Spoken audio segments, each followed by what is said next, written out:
I got Jeff Gertsmann, Giant Bomb, here to talk about E3. Whoa. Jeff, it's Where'd you great. come from? Hey, hi. He's Wow. my show. I'm Good to see doing you. well. So you I were like at that E3. t-shirt. Yes, I have. Yes, I was You at have E3. returned yesterday. I made it back. Drove up from LA. Is it overwhelming? It looks like it's overwhelming. You know, it's always it's a little different every year. You know, it's a very loud show. Right. But you know, it's changed a lot from like running around to seeing stuff on the show floor to just like regimented appointments. So it's like, okay, I got to be here in 10 minutes and see this, and then go here and see this. And the big companies do press conferences even before the game show itself gets underway. Exactly. Yeah. So Microsoft, I watched the Xbox. Yeah. What did you think?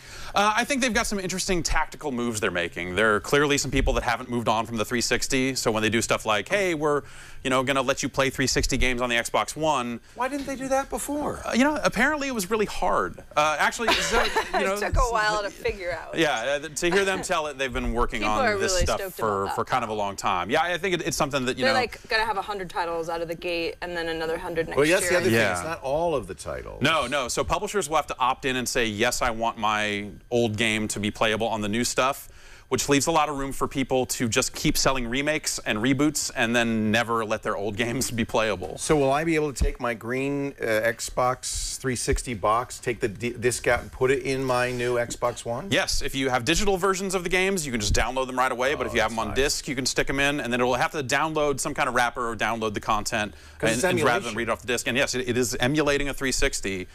In software, which Does it do well? Did you see it? So yeah, I messed around with it a little bit. Actually, I did it and then ran it through to my Windows 10 machine on top of that. That's nice. Streaming from the Xbox One to Windows 10. Yeah, so like the number of layers of like, okay, it's an Xbox 360 game running on Xbox One, streaming across my network to my Windows 10 machine where I'm playing it there. And yeah, that stuff seems to work. Yeah, I mean, you know, it's video streaming, so there's always going to be a little latency on that end of it. But in terms of the games that they have in the program right now, which is like a dozen, you know, something like that, it works pretty well. Geometry Wars runs well, and that's the only one that matters anyway, so they're done. It's kind of ironic because now you could, you know, Gears of War is coming to the Xbox One. A lot of the games that people might have said, oh, I need my 360 for. I have a feeling it's one of those things that people, it's a check mark, but nobody's going to end up doing. That's always been the conventional wisdom about backwards compatibility, is it's the sort of thing that parents care about when they're going to buy a new system, because they're like, I bought all these games and now they're garbage. And you know, the people that really care about games don't really matter. Small Arms. What's that game? I think you're a robot. It's like, that's a safe bet for most games, really. What's this game called? Small Arms. It's about raptors. They'll figure it out. It's very hard when you have small arms. Up here. It's a lot of bending down and doing this sort of stuff. PlayStation. Oh, did we cover? Oh, they're going to have a new Elite controller. I like that. Yeah, got my hands on that. 150 bucks. So people have been aftermarket modding Xbox controllers for some time now to put some of this stuff in. Players that play like Call of Duty at a high level, they don't want to ever take their right thumb off of the look stick to hit buttons. Right. So they hate it when have flippers. I know. Yeah. So they put the flippers on the back, so you have 4 buttons back there. It's not for everyone. It's for high-end elite gaming. But it felt nice. PS4, anything there? It does look like a Doesn't that look nice? I can't wait to get that. It's like upholstery. Yeah. And there's a lot of switches and gizmos and stuff. Really. It's all assignable too, so you can you can assign buttons at will and do all sorts of stuff. They'll have an app that lets you do that. On the Sony side, you know, they've been kind of beating the hearts and minds drum all along, and they're sticking to that course. So they had their building the list hashtag where they wanted people to say like, hey, what are games you want us to go out and make possible? And so this was one of the times where they kind of said like, hey, the game you've been requesting the most, you lunatics that want a new Shenmue game, like, hey, we're helping make that happen. They didn't say it quite as cleanly up on stage, but the long and short of it is, yeah, they're kind of making that happen. It's amazing when you watch these videos, the glitz that goes into these press conferences now. It's not some guy at a podium in front of a curtain.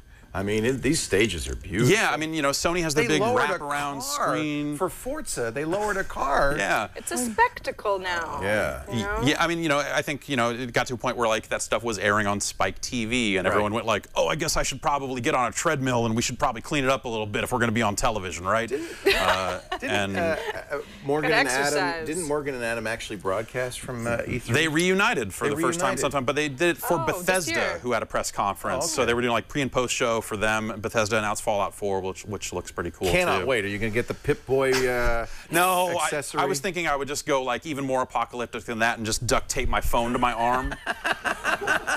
Safety first. Yeah. I want Cuphead, though. Cuphead looks fantastic. It's hard. It's very hard. Can you show some video of this? You will like this, Sarah Lane. It's like you're in the middle of an old 30s kind of Cab Calloway video. It's or Mickey Mouse. That's something I would like. Because you're old. Oh, right. I don't know why. I just look. The I saw Roaring this.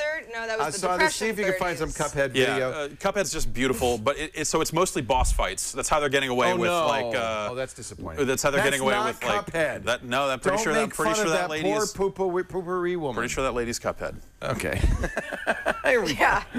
Surprise! That's Cuphead. Look at this. It's kind of old-timey. No, this is something that you would like, Leo. Maybe because I'm old. When you said that I would like it, you meant that you would like it.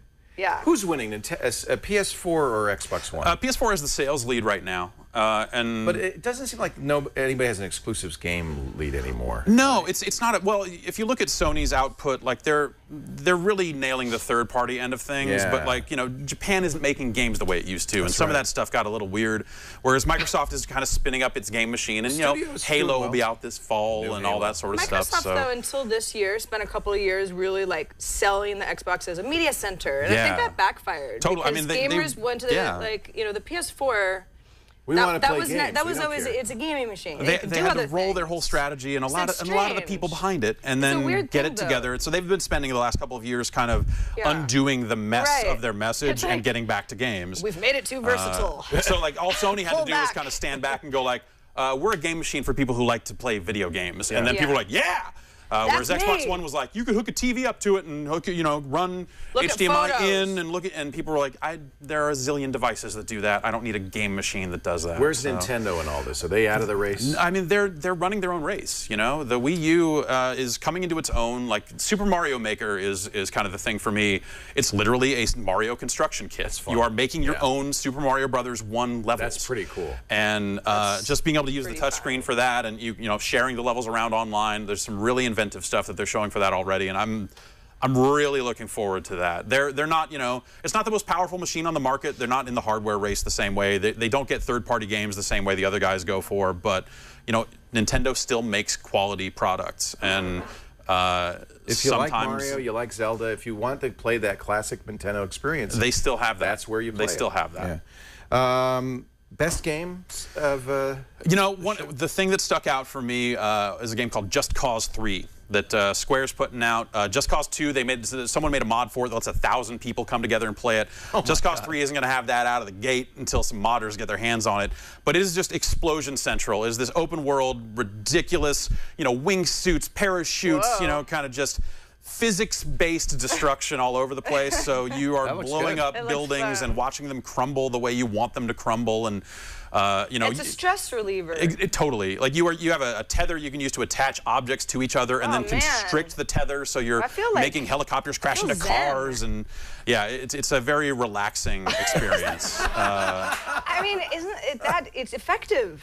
I'm excited. Very much I hadn't seen this. Let's blow up the freeway. I was looking forward to Fallout 4 though. That looks like that'll be a lot of fun. Yeah, it does look really outstanding. I like open worlds because they can wander around. And Fallout 3 was, those games are always a little clunky around the edges, right? But like no one is doing it quite like that. So to see them finally get out there and announce Fallout 4 after developing it since like 2009 or whatever, it was great to finally see some of it. So that'll be out this year. Great to see you. GiantBomb.com. Good to see you. Yes. And anything you want to plug, you can. Here's your chance. We have like 25 hours of video up on the site from our coverage from E3. Nice. A lot of us talking to, a lot of different people that worked on games.